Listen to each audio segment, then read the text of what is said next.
Hey guys, welcome to the Liberal Hive Mind, a channel solely focused on exposing the abundant hypocrisy of the left. You know, it's so funny how these Democrats let Donald Trump steal their own thing from right under them. Democrat politicians spent years whining about corporate greed and the offshoring of manufacturing, back when they used to pretend about the working class. I mean, how many old clips have we covered of Democrats calling for tariffs on Chinese goods? But of course, now that Donald Trump is doing something about it, now that he's wielding tariffs as a strategic weapon to bring industry back home, all of a sudden every Democrat wants you to believe that not only are these tariffs bad, but that they're economically devastating. But I'll tell you, I'm not exactly seeing that. My only perception is that these people clearly have no frickin' principles, and it's yet again just another angle, just another talking point. And I want to take a look at some of these Democrat talking points. Let's go ahead and jump into the daily conversation, shall we? We got some stuff to get into, so let's roll the tape. All right, folks, so I first want to start off with this Kevin O'Leary clip. Here's Kevin O'Leary tackling the Democrat doom and gloom rhetoric. I disagree with all of that. This is so simple. Let me lay it out.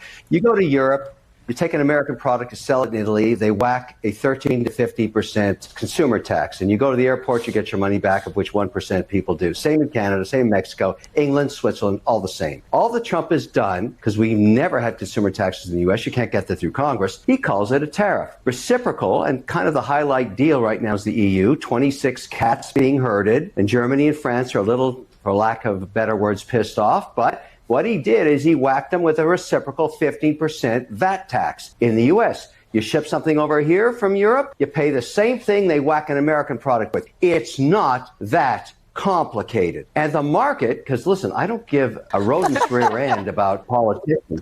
I care about policy. I have to invest. The market has absorbed this idea, and GM came out last week and said, okay, I get it. Our margins are down on car part tariffs, but we think we'll eat a third, we'll push a third out on price increases, and we'll use AI to solve the other third. No one's even talking about the productivity of AI. Price increases. People are going to pay more for their cars. 45% decrease in profits. So tell me why the American economy right now is at its highest value in history. This is not an ad for Trump. I'm an investor. Something's working here. It's a policy decision. I'm a policy guy. The Europeans have been sucking 15% cash for 40 years out of America. You're unhappy that we're doing the same thing to them? I don't think so. Get over it. Breathe the oxygen and be happy with your portfolio. And that right there is exactly right. You know, despite all the fear-mongering, despite all the noise, what we're actually seeing, well, it ain't that bad. The markets are soaring and America is the #1 destination for investment capital. You know, if things were truly so bad, the tariffs were going to be so devastating and cause all these self-inflicted wounds, then are the world's investors just a group of masochists? Obviously, that makes no sense. And so clearly the Democrats are missing the mark with all of their rhetoric here. These aren't restrictive economic policies that are pushing our trading partners away. No, it seems quite to the contrary. People are jumping at the opportunity of getting on the Trump ship before it sails. That at least seems to be the sentiment. Then we've got the next talking point that it's just a tax directly on American consumers. It's going to make life more expensive. But as Kevin O'Leary rightly points out, that's not exactly how this works. GM's a great example, who they took 1/3 of the cost themselves, passed 1/3 of the cost on to the consumers, and now 33% they're attempting to offset through innovation like using AI. In other words, American businesses are adapting. They're stepping up. And not to mention, you could avoid these price increases by sourcing or manufacturing in America. And on top of that, they're a one-time price increase. So the marginal increases that we might see on the consumer end, well, those are likely to be a one-time adjustment. It's not runaway inflation. Then, of course, you think about the amount of revenues that are going to be collected by the government. It's actually a very effective way to increase tax revenue by levying it on production and trade rather than taking it out of people's pockets on the backside, but rather just taking off the top of foreign imports. It's actually a very effective tax that, you know what, unlike most taxes, is evenly applied. You know, quite the stark contrast from the messy tax code. And really, in a way, you would think that Democrats would love this. We're taxing corporate activity, we're collecting money, and we're bringing jobs back. I mean, I'm sure if Joe Biden or Barack Obama had the balls to make the kind of play that Donald Trump is playing, well, you could imagine how behind it the Democrats would be, but because Donald Trump does it, oh, I don't think so, pal, right? It's the worst thing that anybody could ever do. But obviously, just the general sentiment tells a different story. People are bullish despite the tariffs. Consumer sentiment is up, and honestly, in a lot of ways, it feels like people are kind of okay, they've accepted the tariffs. Jamie Dimon has totally changed his stance. We started tariffs, we didn't know what they're going to be, and now we kind of know, and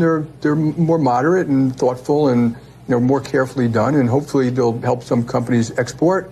Maybe some people move manufacturing back here. So, so far, so good. Largely, I think it's priced into the markets. And I think in a lot of ways, people are actually willing to pay a little bit more if it means American jobs are protected or if it means they're now buying American products and helping the domestic economy. It's very weird because the people who you would expect would be devastated by tariffs aren't at all. Let's take business leaders like Jensen Huang, for instance, the CEO of NVIDIA, the guy running one of the most global, scalable tech operations on planet Earth. Well, look what he's saying about President Trump's plan. You said during the earnings call that you trust President Trump and that the president has a vision and a plan.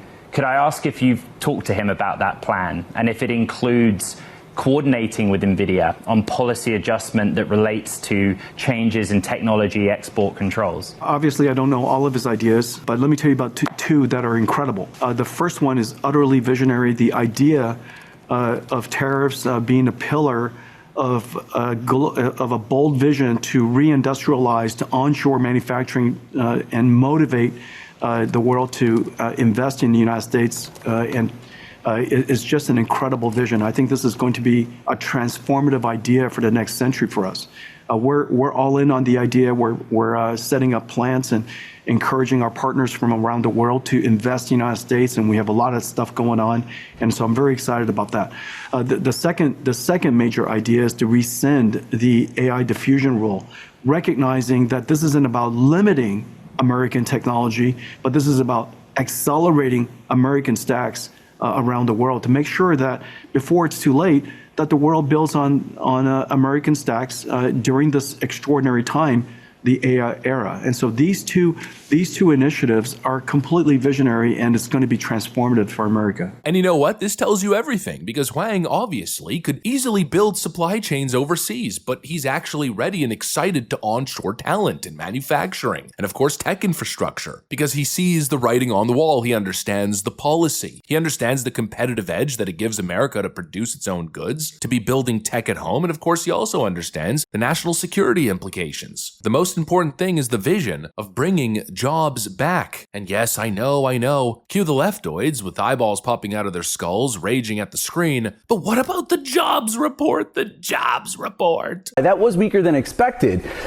But the real news is there were all these massive downward revisions for both May and June. May, originally, the government said the economy added 144,000. Now, 19,000. That is a major revision. This is the biggest revisions we've seen since COVID. June was originally at 147. Now it's just at 14,000. You can see it on that bar chart there.